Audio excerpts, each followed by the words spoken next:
Iyo twabashije kubyuka duhumeka umwuka w'abazima, nta kindi kintu tuba twifuza kitari ugutera imbere mu buzima bwacu bwa buri munsi.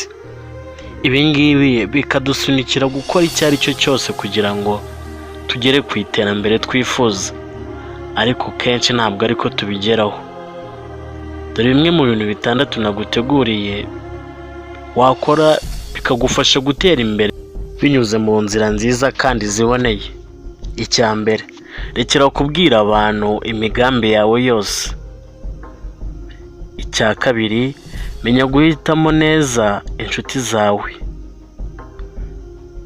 Icya gatatu, ishimira ibyo wagezeho ntiwitege ibyo utarabona. Icya kane, iga kwigenzura ku giti cyawe.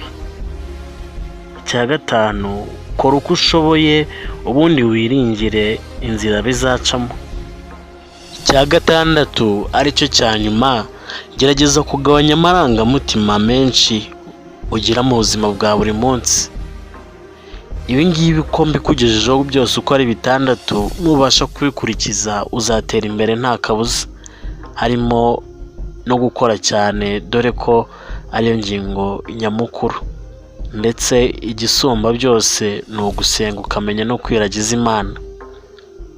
Wifuza ko hari iyindi ngingo nazakuganirizaho, waca muri komantere yanjye YouTube channel Mkwizi Entertainment Group ukanyandikira indi ngingo wifuza ko nazakuganirizaho.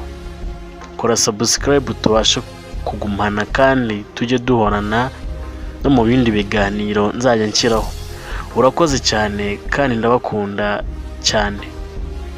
Njye nari Kwizera Elisa.